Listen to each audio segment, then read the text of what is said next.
A very good morning, students, and welcome back to your English class.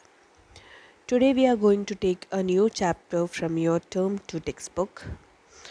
All of you take your textbook page number 29.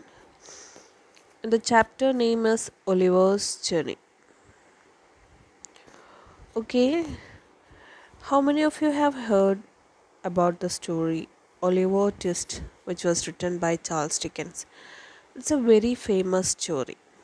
Okay, now this chapter is an excerpt, means it's a small part from the story Oliver Twist by Charles Dickens. The instant below is about the difficult times that Oliver Twist encountered in London.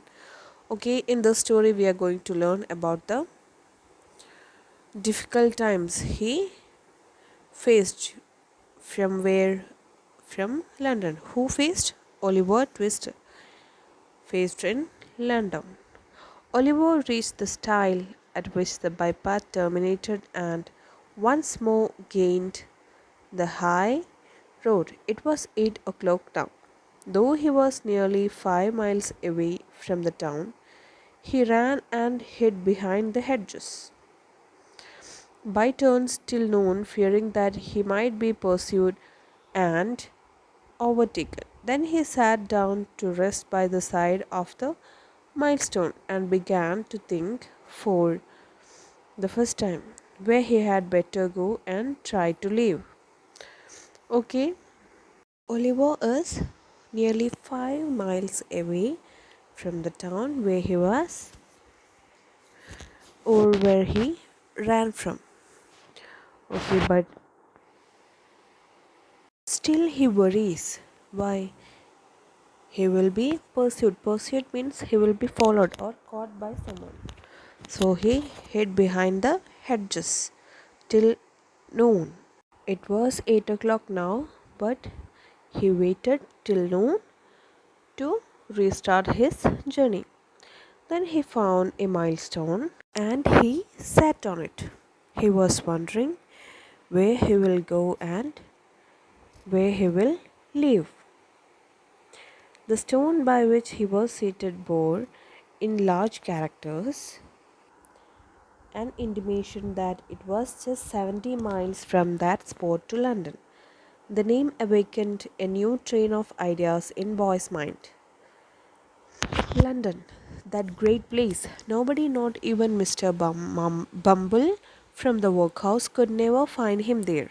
London was a huge place and a very place for a homeless boy who must die in the streets unless someone helped him. As these things passed through his thoughts, he jumped upon his feet and again started walking. He walked 4 miles more, fully realizing how much he must undergo ere he could hope to reach his place of destination. As this consideration forced itself upon him, he slackened his pace a little and meditated upon his means of getting there. As the stone indicated, it was just 70 miles from the spot he is sitting to London. It is just 70 miles to London. When he read the name London, a lot of ideas came to his mind. He thought even Mr. Bumble from the workhouse could never find him there, as it is a huge place. Also, he thought that it will be hard for him to find uh, how he will live or to find money to live there in London. He had a crust of bread, a coarse shirt, and 2 pairs of stockings in his bundle. What he has? He had only a crust of bread, a coarse shirt, and 2 pairs of stockings. Only that he had with him. What else he was having? He had a penny too, a gift from Sawbury, the undertaker, after some funeral in which he had earned more than usual in his pocket. Okay, he also had a penny which was gifted by Sawbury, the undertaker, after helping him in the funeral. Clean shirt, thought Oliver, is a very comfortable thing, and so are two pairs of torn stockings. And so is a penny, but they are small helps to a 65 miles walk in winter time. He was thinking what he could do with these things, and he have to walk 65 miles in this winter time by his foot. But Oliver's thoughts, like those of most other people, although they were extremely ready and active to point out his difficulties, were wholly at a loss to suggest any feasible mode of surmounting them. So, after a good deal of thinking to no particular purpose, he shifted his little bundle over to the other shoulder and trudged wearily, wearily on. He realized that he has no other ways. So, what he did, he started walking by shifting his little bundle over on the other shoulder. Oliver walked 20 miles that day, and all the time he tasted nothing but the crust of dry bread and a few draughts of water, which he begged at the cottage doors by the roadside. When the night came, he turned into a meadow and creeping close under a hayrick, determined to lie there till morning. He felt frightened at first, for the wind moaned dismally over the empty fields, and he was cold and hungry, and more alone than he had ever felt before. Being very tired with his walk, however, he soon fell asleep and forgot his troubles. He had walked 20 miles that day, and what he had as food only the crust of dry bread and some draughts means what drops. Okay, there was only few drops of water and a crust of dry bread for him to eat. That was given by someone from the cottage in the roadside. And at last he saw a meadow, and he felt so tired, and so he slept under a hayrick. Got up in the next morning. He felt cold and stiff and so hungry that he was obliged to exchange the penny for a small loaf in the very first village through which he passed. He had walked no more than 12 miles when night closed in again. His feet were sore and his legs were so weak that they trembled beneath him. Another night passed in the bleak, damp air only made him worse, and when he sat forward on his journey next morning, he could hardly crawl along. Okay, next morning when he woke up, he exchanged his one penny for a small loaf of bread, and he started walking. He could walk only 12 miles at that day till night. He was very weak and his feet were sore. Okay, his condition was very worse, so next morning he could hardly crawl along. He stood at the bottom of a steep hill till a stagecoach came up and then begged of the outside passengers. And next morning he waited at the bottom of a hill to find some coaches will come then pick him up. But there were very few who took any notice of him, and even those told him to wait till they got to the top of the hill and then let them see how far he could run for a halfpenny. Poor Oliver tried to keep up with the coach a little way, but was unable to do it by reason of his fatigue and sore feet. When the passengers saw this, they put their halfpence back into their pockets again, declaring that he was an idle young dog and didn't deserve anything. And the coach rattled away, leaving only a cloud of dust behind. Nobody was ready to take him. Some people noticed at him, but they reacted very cruelly, and they left him behind in the clouds of dust. Okay, that's all about the story. How Oliver, what are the difficulties Oliver faced when in London? Okay. Okay, you should read the story very well, at least 2 times. Okay. Now, next is take page number 32. Choose the correct answer and fill in the blanks. Okay, first you have to read the text and you have to fill in the blanks. Now, next is put a tick mark if the sentence is correct or a cross if it is wrong. This one also you have to do after reading the chapter.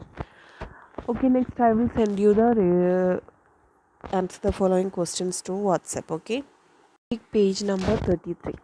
Do you know what prepositions are?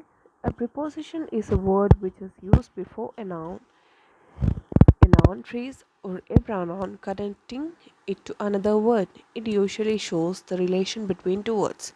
Okay, prepositions are the words that are used before noun, noun phrase, or a pronoun. Why prepositions are used? It is used to connect a word to another word, or it shows the relation between two words. Let us see some examples. My hand is on the desk. Okay, here you can see a word which is written in bold letters. In the above sentence, the preposition on shows the relation between the hand and the desk. Here, the word on is the preposition here. My hand is on the desk. It shows the relation between hand and desk. Where hand is kept or where is the position? It is on the desk. So these prepositions shows the relation between the two words. We took a flight to New Delhi. Many shops don't open on Sundays. We can divide prepositions into prepositions of time, place, and other types of prepositions. Prepositions of time. Prepositions of time tell us when something happened. In other words, prepositions of time show the relation of time between two words or phrases. Okay, there are different types of prepositions. First, we are going to learn about prepositions of time. We have already learned prepositions are words that shows the relation between two words. Now, prepositions of time tells us when something has happened, or the time, the relation of time between two words or phrases. These include in, on, at, since, for, ago, to, before, past, from, till, until, and by. Okay, these all shows when something happened. It shows us the time, right? So prepositions of time shows the relations of time between two words or phrases. For example, I visited Italy in July in spring in 1994. It tells us when you visited Italy. It shows us the time, right? What did you do on Friday? It also tells about the time on Friday. What he did on Friday. Okay, like that. These examples tells us the prepositions of time means the relation of time between two words or these phrases. Page number 34. Prepositions of place. We have learned prepositions of time now.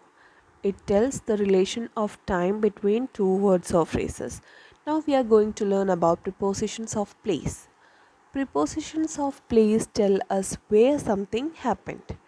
Prepositions of place tell us where something happened. Prepositions of time tell us when something happened. In other words, prepositions of place tell us how one word is related to the other in terms of place. These include in, at, on, by, between, in front of, behind, under, below, over, above, across, through, to, into, towards, onto, and from. Okay.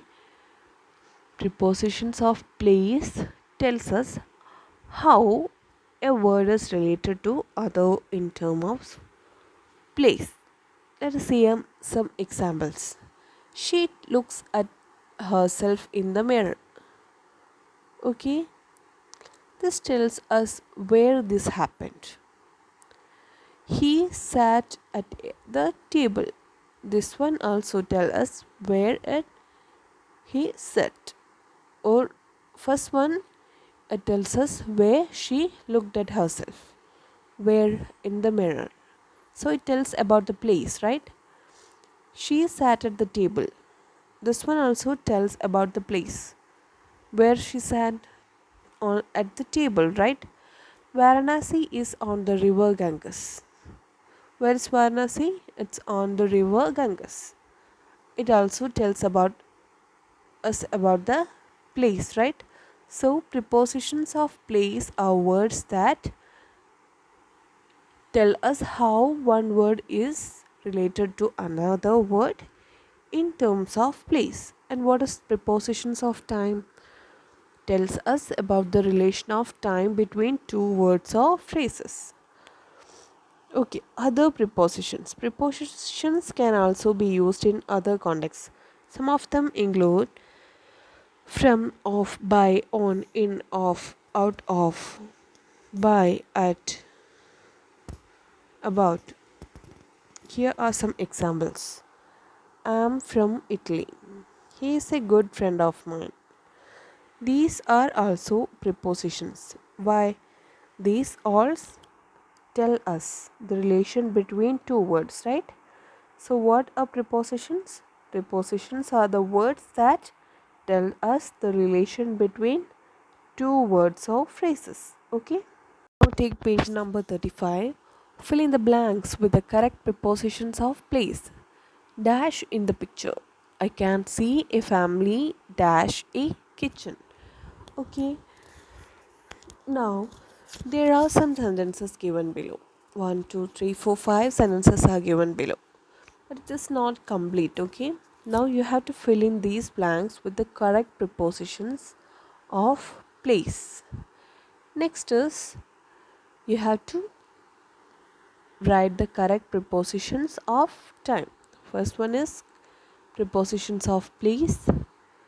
Next is prepositions of time. You have to fill in the blanks. Okay, let's learn about phrasal verbs. A phrasal verb is a group of two or more words that has any of the following combinations.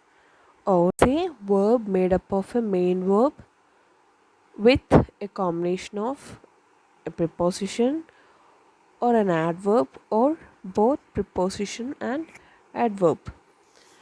Phrasal verb is a group of two or more words that has any of the following combinations. It will be a combination of a verb and a preposition, or a verb and an adverb, or a verb with both an adverb and a preposition. Examples: look up, consult a reference book, such as a dictionary. John, please look up this word in a dictionary. Here, look up means this is a combination of words, right? Look up. Next is look for, seek, or search. They helped her look for her ring. Look forward to. Expect something with pleasure. We look forward to your coming. Look up, look for, look forward to. These are all combination of words. Words means a verb and a preposition, a verb and an adverb, or a word and an adverb and preposition. Okay, these group of words that has the combination of verb with adverb, preposition, or both is called a phrasal verb. Choose the correct phrasal verb from the words in the box and fill in the blanks. The clues given in brackets will help you. Okay, there are some sentences given below. Now you have to choose the correct phrasal verb from the box above and you have to fill in the blanks. Okay? You have to do it yourself. Take page number 37. Look at the picture, describe the things you see in the picture. Okay, there is a picture of a birthday party. Now you have to describe the things you see in this picture.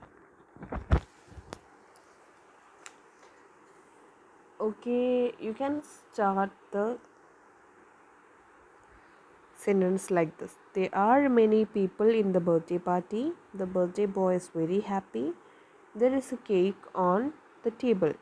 Like that, you can start the sentence and you have to complete the sentence. You have to write a paragraph. Okay, and you have to send it to me through WhatsApp. Okay, by looking at the picture, you have to complete the paragraph. Okay, now take page number 38.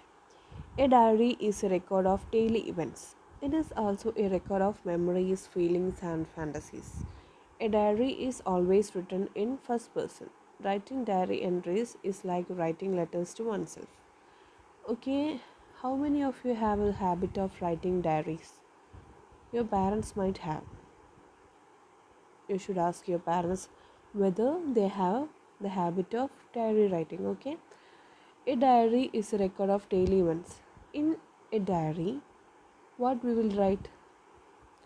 We will write what happened daily.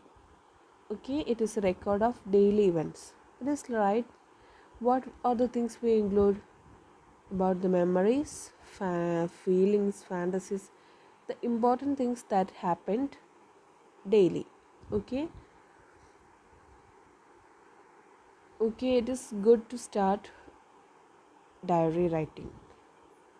So you will get the record of beautiful memories that you had. Okay, how we will write a diary? There will be a date of the day we are writing and the things that happened on that day. Okay, diary is always written in first person. You are writing diary, so how you will write? You will write it as a first person. Means you have to write it as it is written by you. Okay, there is an example given here. 20th April 2019. Dear diary, I went to the zoo today. I had to wake up at 7 o'clock and get ready. I ate a little and rushed to school. Most of my friends had already arrived. I was very excited about the trip. Okay, this is how that happened for the boy on 20th April 2019. Okay, he has written up in the diary. Make a diary entry in your notebook recording your feelings during any of your school trips. Write about how you felt before and after the trip. You may also write about what you did there and how you spend your day. Okay, you should write a diary about an unforgettable moment from your school. Or you can write a diary of tomorrow. What happened on this day. Okay, that's all for your class today. Thank you. If you have any doubt, you can contact me through WhatsApp. Okay, everyone should complete the exercise section and send it to me through WhatsApp as fast as you can. Okay, thank you then. Bye.